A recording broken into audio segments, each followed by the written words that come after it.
in the name of the Almighty, the compassionate, the merciful. We are still in the phase of the calculation of derivatives, the antiderivatives. We have actually explained, we went through the first method, which we call substitution. Substitution, in fact, is the most famous, or one would say the most widely used method among the methods for calculating antiderivatives. Today we shall speak about the integration by part. This is our second method, and this method is by far the most, one would say, the most powerful and competent among all methods for calculating antiderivatives.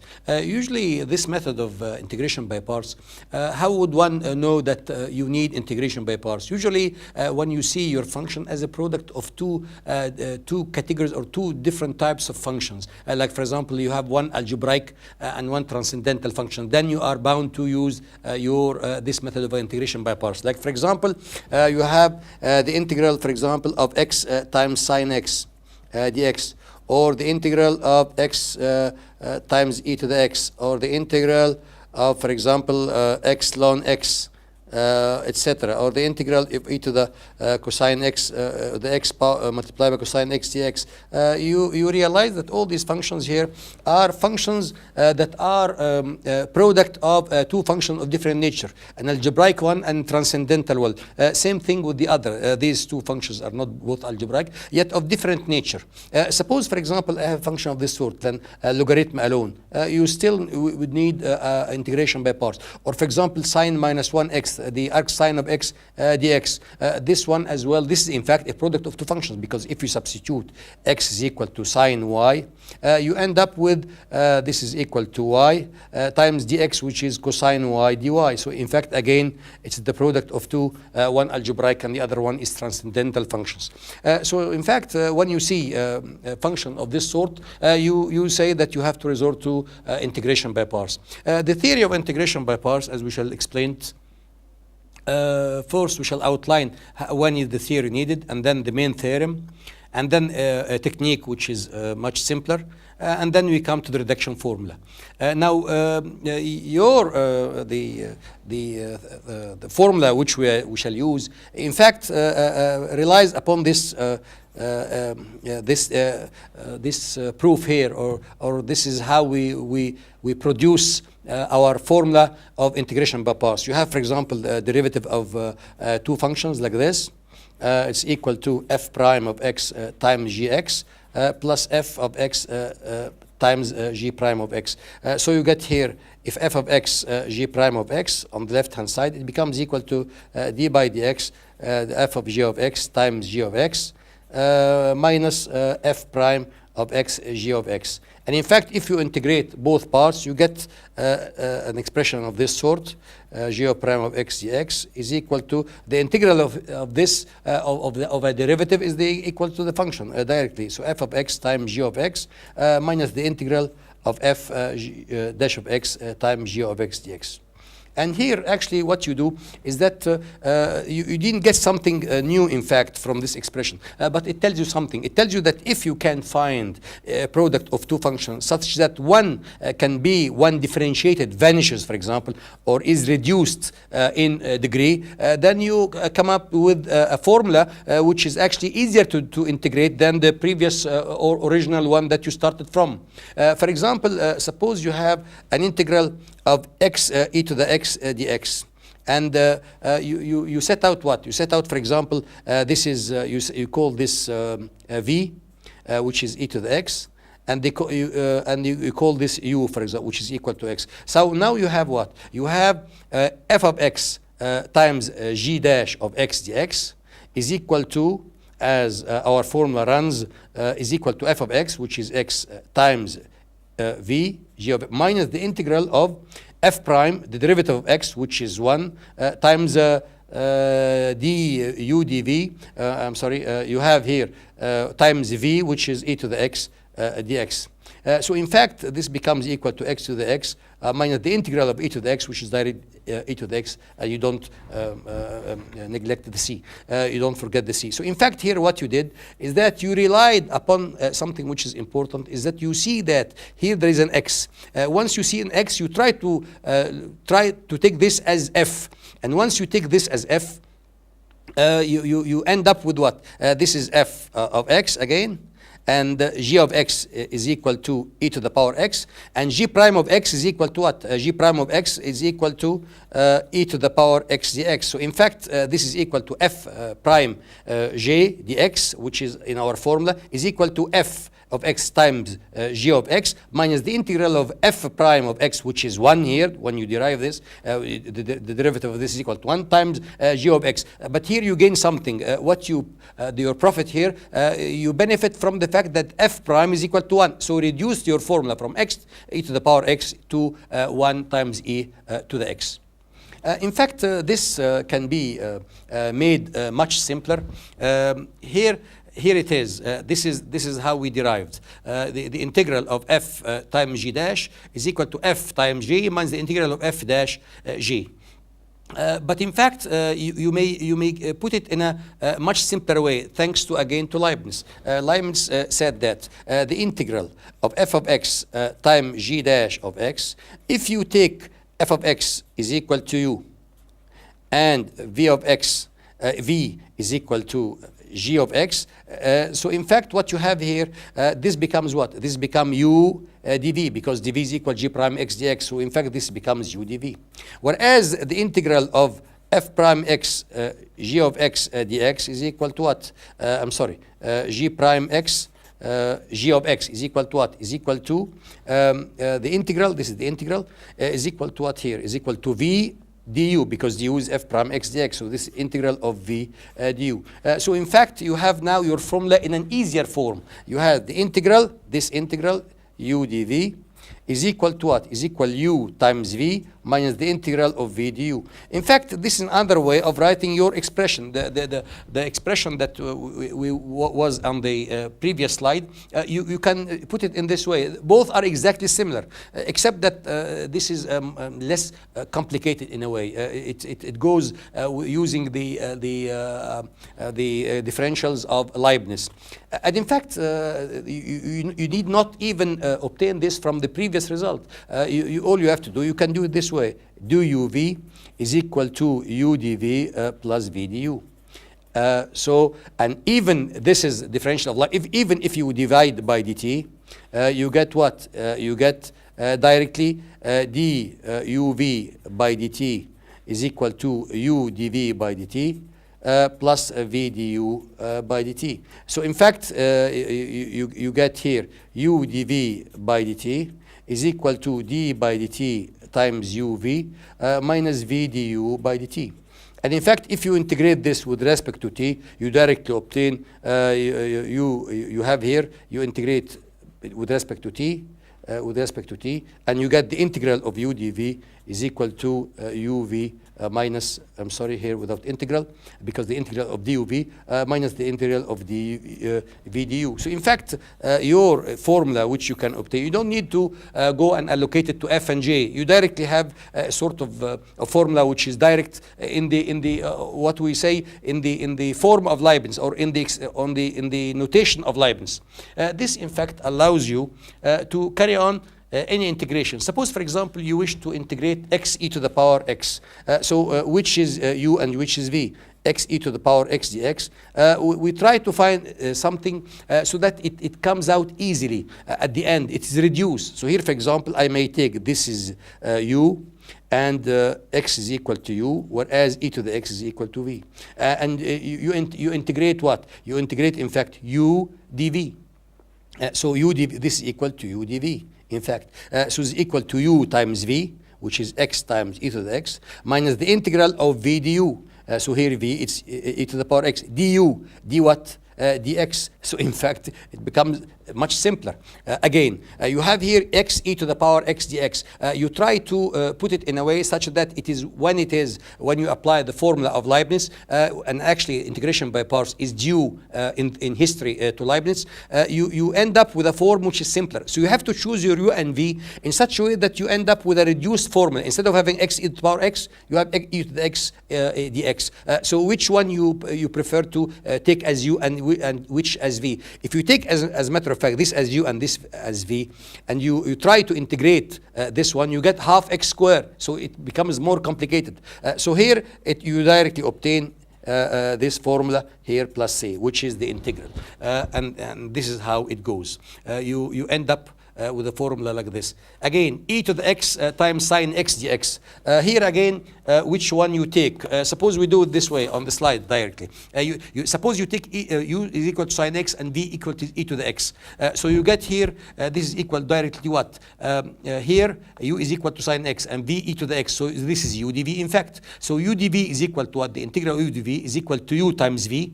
So this times this, which is e to the x sine x, minus the integral of v, which is this, d sine x. But d sine x is equal to what? Is equal to cosine x dx. And then you carry out the same integration again. You take this as u and e to the x as v again. And you end up doing what? You take e to the cosine x and v e to the sine x. And in fact, this is the formula which we ended with. Here, the integral of e to the cosine x dx.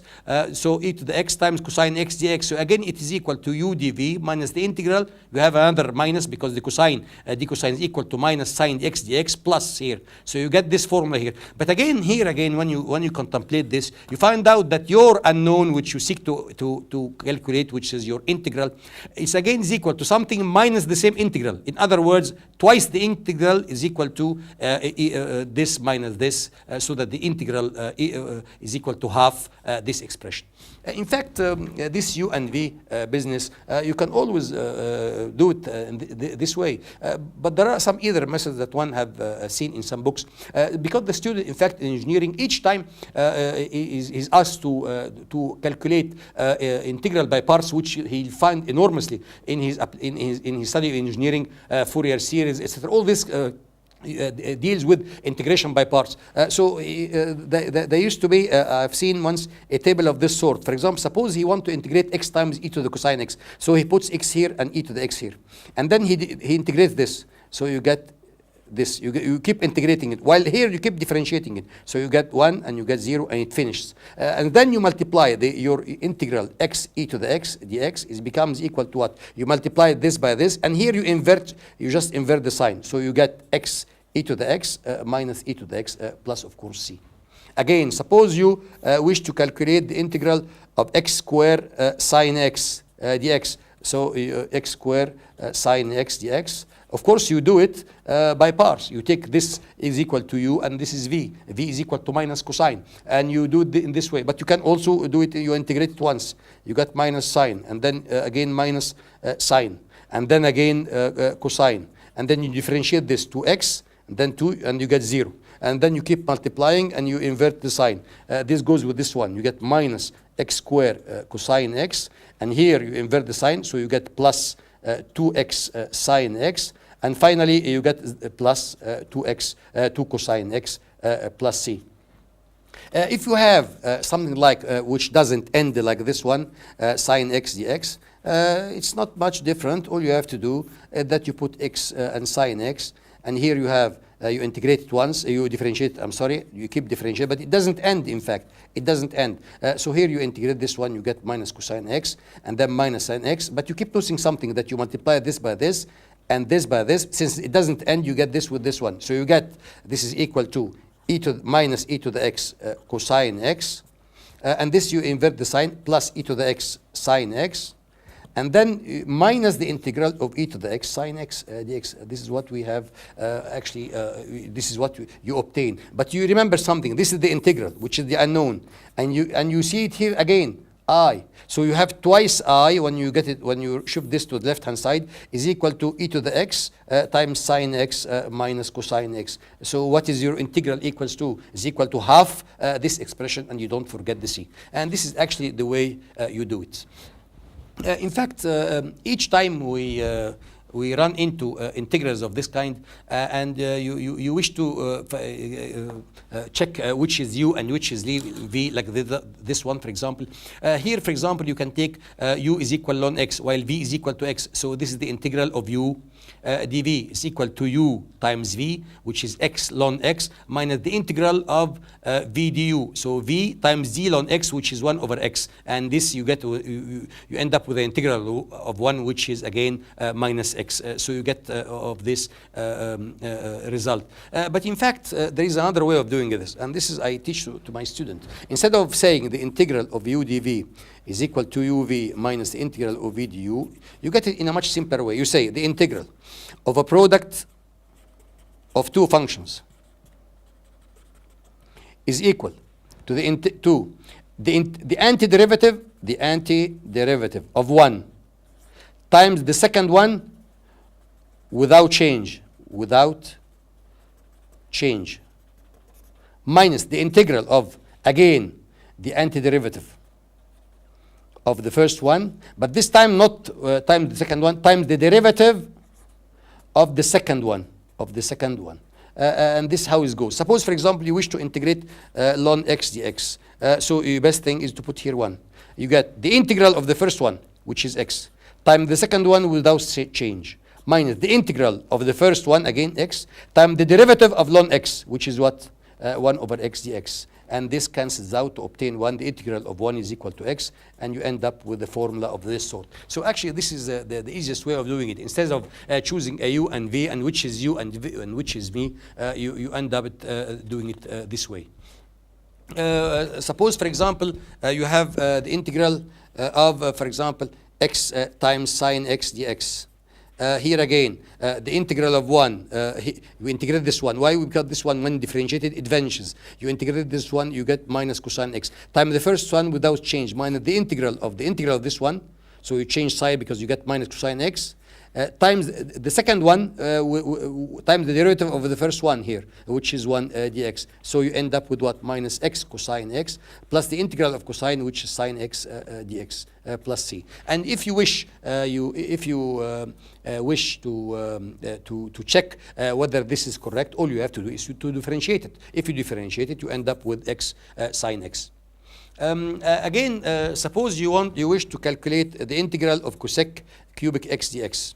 How would you do that? Usually when you integrate cosec cubic x, there is no other way except the integration by parts. Here what you do it, you have to know this. You have to know that there are functions that you cannot integrate it without by parts, like sec cube, cosec cube, and of course product of functions which are one, for example, algebraic, and the one is transcendental. I mean, like product of functions of different types. So this one comes as integration by part. You put it this way: cosec square x times cosec x dx. And here, of course, you can follow your u and v approach. You can take, for example, this one is v. You can take v is equal to minus cotangent x, because d of minus cotangent x is equal to cosec square x, while u is equal to cosec x. So in fact, this is what? This is u dv is equal to u times v cosec x minus cotangent x minus the integral of v, again, plus here, you invert this one, cotangent x, times the derivative of cosec, which is minus cosec x cotangent x dx. In fact, there is no point of, you can actually, what you can do is that instead of doing all this mess, you can directly apply our method of integration by parts. You integrate one. Here, for example, you skip this step here. You come from here to here directly. You integrate the cosec square. You get what? Minus cotangent. Times the second one without change. Let's do it properly and in detail. You have here cosec square x times cosec x dx. You integrate one. You integrate this one. You get minus cotangent. Times the second one without change. Minus the integral of the first one. Of this one again, which you get minus cotangent. So we invert this sign, times the derivative of the cosec, which is what? Minus cosec x times cotangent x dx. And now it's a little bit complicated, but it's not actually, because you can write it this way: cosec x minus the integral of cosec x times cotangent square. What is the value of cotangent square? Is equal to cosec square x minus 1 dx. So in fact, this becomes equal to minus cotangent x cosec x minus the integral of cosec cubic x plus the integral of cosec x dx. Now we watch something here. This is our unknown, which we started with, which is the integral of cosec cubic x. And here again the same thing, the same unknown. So you end up with twice the integral is equal to minus cotangent x cosec x plus the integral of the cosec. It's known. This is an elementary function, and we said before you should know some of them. It's equal to the logarithm of cosec x minus cotangent x. And here it is. Here is your integral direct.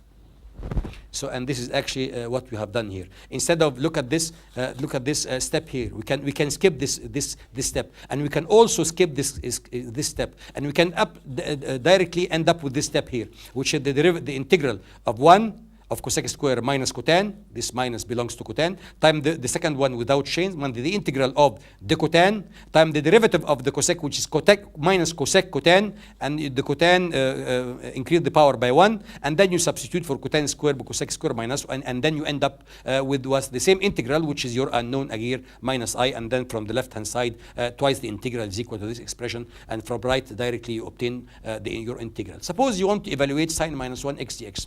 Again here, instead of saying u dv and v du, directly you can directly do the same thing.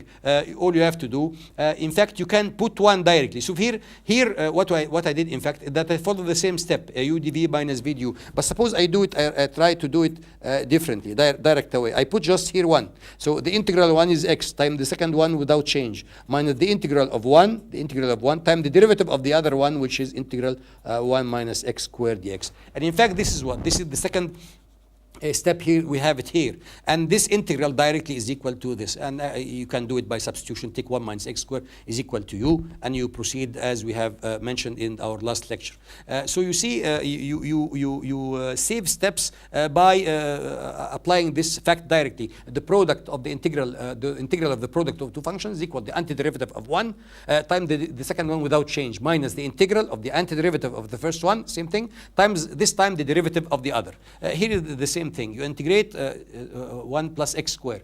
You put 1 here. The integral of 1 is x times the second one without change, minus the integral of the first one, again, 1 gets x, times the derivative of square root of 1 plus x squared, which is this integral here. This integral is simple because this x squared divided by the square root.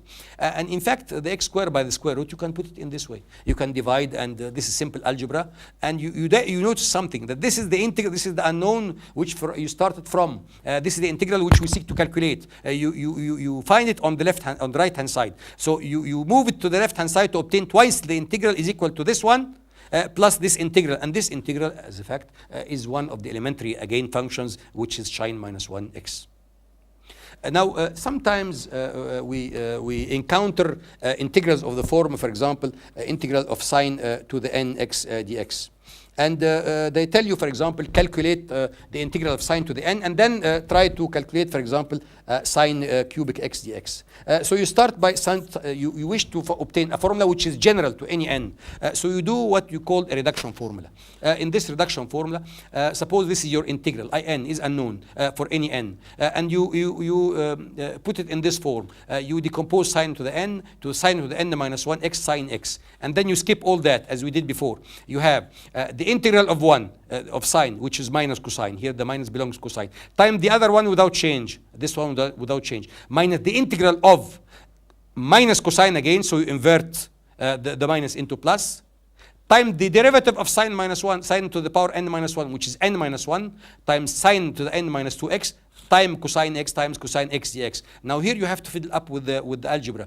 You multiply cosine by cosine to get cosine square, and then you substitute cosine square by 1 minus sine square, and you end up with something like this. Now look at this final expression here. It's sine to the power n minus 1 x cosine x plus n minus 1 times what? Times two factors here. You got integral of sine to the n minus 2x minus the integral of sine to the n minus 2 times sine square. You got sine power to the n x dx. And in fact, this is what? This is integral which we started from, which we seek to calculate. And therefore, again, you proceed to move it to the left-hand side. So in order to get what? To get your integral is equal to this, is equal to sine n minus 1 cosine x plus this one. This integral, in fact, is what? Is the same one you started with, but it's reduced. Instead of n, you get sine n minus 2. So you have succeeded in bringing down the degree of your sine function. Instead of you are seeking to calculate the integral of sine to the power n in terms of the integral of sine n minus 2. And you keep doing this. Minus n minus 1 times the integral which you seek to calculate. So if you move this, which is in, to the left-hand side, you get what? 1 plus n minus 1. In other words, n in is equal to this integral, to this expression here. And end up, if you divide by n, you obtain in this form. You obtain in the form this is integral of any sine to the power n is equal to 1 over n minus sine n minus 1 x times cosine x plus n minus 1 times n minus 2. It tells you what? It tells you the integral of sine to the power n is given in terms of the integral of sine n minus 2.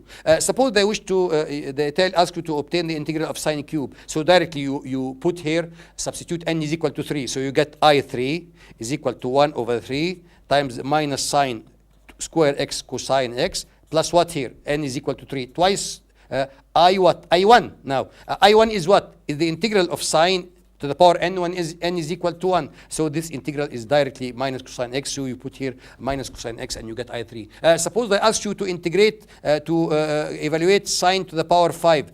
You do the same thing and you try to obtain a relation in terms sine to the power 5 in terms sine to the power 3. And since you have a relation between sine to the power 3 and sine to the power 1, and this is actually how it goes. You try to reduce your formula and you obtain a formula which is valid for any n. This, in fact, it's called a reduction formula. And here it is. To calculate sine to the power 3, as we did on the paper, it's equal to this expression here. You reduce sine to the power 3 in terms of sine to the power 1, which we know that the integral of sine is equal to minus cosine. In fact, the same applies to, for example, sec to the power n. Suppose you wish to integrate sec to the power n for any n. Of course, if n is even, there are other ways. But if n is odd, there is no other way except the integration by part. So what you do is that you write sine to the power n in terms of sine square times sine to the n minus 2. And forget about u and v. You integrate one. Here you integrate sec squared to give 10. Times the other one without change. Here it is. Minus, again, the integral of what? The first one, the integral of the first one, which is the antiderivative of the first one, like here, 10x, times what now? Times the derivative of the second one. What is the derivative of sec to the power n minus 2? Is equal to n minus 2, sec to the power n minus 3, times the derivative of the sec, which is sec 10. This is the chain rule. And then here you notice something. You have 10 and 10, so you have 10 square. You substitute 10 square for sec square minus 1, and it brings you back to an expression of this kind here. You have here sec to the 10 minus 2 times 10 square. When you substitute 10 square for sec square minus 1, you end up with what? Sec square times sec to the n minus 2, which is sec to the power n, which is your unknown, the one that you started with, minus I n minus 2, sec to the power n minus 2 under the integral sign, meaning that, and this is, you don't know, of course, but you have succeeded in obtaining a relation, gathering sec to the power n in terms of the integral of sec to the power n minus 2. And in fact, this is how it goes here. This is I to the power n minus 2, and here it is. And this is again what? N minus 2 times I to the power n, the unknown which you started from. So you have an In is equal to this expression, and from which you move this to the left-hand side to obtain an expression of this sort. And this actually is your reduction formula. Your reduction formula tells you what? Tells you that you have a relation between the integral of sec to the power n in terms of the integral of sec to the power n minus 2. So suppose, for example, you wish to calculate the integral of sec to the power 5. So all you have to do is you substitute in your expression by n is equal to 5. If n is equal to 5, you get what? You get what? You get, let's go to the slide before. You have I5, this is integral sec to the power 5, is equal to 1 over 4 times what? Sec to the power 3x tan x plus 3 times what? Times the integral of what this time? Sec cube, which is I3. But now how we're going to calculate I3? You use the same formula. It's equal to 1 over 2 times the integral of what? Sec x tan x plus the integral of, this time n is equal to 3. 1 times I1. What is I1? The integral of what? Of the sec x dx. But the integral of the sec, I know it because this is an elementary function. It is in the form of ln sec plus 10. So in fact, now what you do is that you will be able to calculate the integral of I to the 5 in terms of the integral of I to the 1. This is how you call a reduction formula, and this is how it goes. You keep reducing the order of your integral by a kind of reduction formula. Of course, this doesn't only apply this; it applies to all form of functions. Suppose, for example, they ask you integral ln n x dx. How would you do that? Same thing. You put here 1, so you get x times ln x to the power n minus the integral of x times the logarithm, the derivative of this, which is n ln x times the derivative of this 1 over x dx. So in fact, you reduced x to the power n in terms of what? I'm sorry here. You have the derivative of this one. Exactly, this go this way. So in fact, you will be able to reduce x to the power ln x to the power n minus the n, the integral of what here? Of n, you may directly call this I n minus 1, because instead of n you have I n minus 1. So you were able to obtain the logarithm of power 7, the antiderivative of the power 7 in terms of the power 6, and you do the same thing, 6 in terms of 5, and you keep doing that until you end up with the logarithm of x. But logarithm of x, I know, is equal to x ln x minus x, for example. And you do it, of course, in integration by parts also, because there is no other way instead of the aside from the integration by parts in order to calculate these kind of functions. And here it is. This is for sec to the power 5. For example, suppose you have an integral of this sort, sine to the m, cosine to the n. This is more complicated, but it exactly goes to the same way. Here, you decompose, for example, cosine. Same thing, you may decompose sine. So cosine to the power n minus 1 times cosine. So here you do, instead of the do a and v, again, you skip this step. You say the integral of what? The integral of the, look at this, sine to the power m times cosine x. This is the integral of what? It's integral, it's the derivative of sine to the power m plus 1 divided by m minus plus 1. Because when you differentiate this, you got sine to the power m cosine x, and this goes m plus 1, cancel with m plus 1. So you integrate this product, sine to the power m cosine x, times the other one without change, minus the integral of what? This one again, times the derivative of cosine to the power n minus 1. While the derivative of the cosine power n minus 1 is equal to what? N minus 1 times cosine n minus 2 x. And then again here, what you do is that you decompose sine to the power m plus 2 into sine to the power m times sine square. But sine square is equal to what? Is equal to 1 minus cosine square. And if you realize here, the last expression here, it tells you what? If you carry out the multiplication, you get sine to the power m times cosine n minus 2. In other words, you have not reduced the power of the sine, but you are able to reduce the power of the cosine by 2. Minus the integral of sine to the power n times cosine squared times cosine n minus 2, which is cosine to the power n, which is the same unknown you have started with. So in fact, you are able to calculate, to obtain your integral, which you are seeking to calculate, your antiderivative, in terms of another one, of another integral in which the power m is not reduced by the n is reduced, or the contrary, or the opposite, exactly.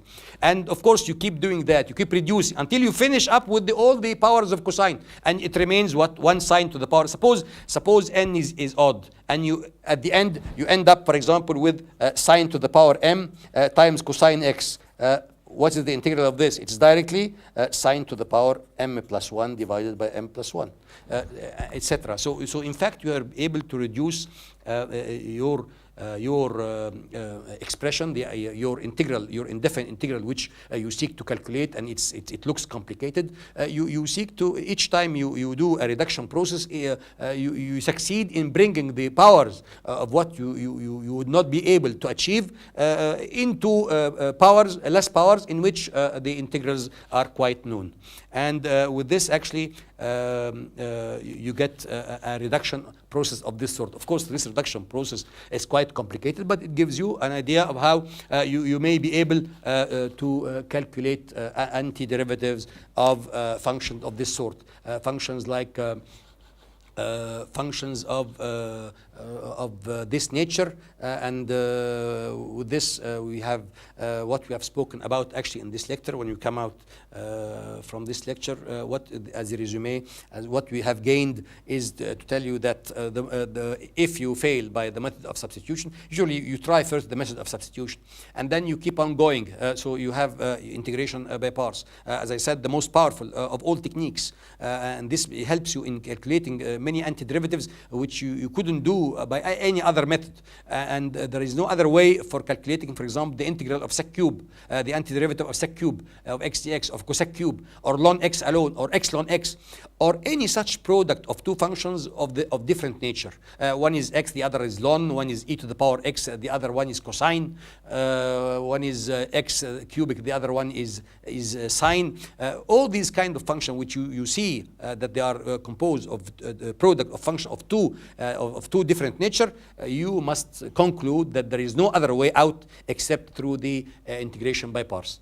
And this is how it is done. And we have seen that Leibniz calculus were able to bring down the formula which we have been using at the very start of this lesson into a formula which is simpler. It's equal the integral of u dv is equal to uv minus the integral of v du, so long as both antiderivative exist. And this formula, in fact, is very much simpler, except for one thing, is that each time you have to check which is u and which is v. You choose u in such a way as when you differentiate it reduced in degree. Not that it increased in degree, of course. And then I taught you a method which is much simpler even. This is the way I tell my students about, is that when you have a product of two functions and you wish to obtain the antiderivative, all you have to do is that you say that the integral of this product is equal to the indefinite integral, of course. The antiderivative of this product is equal to what? Keep it in mind this way.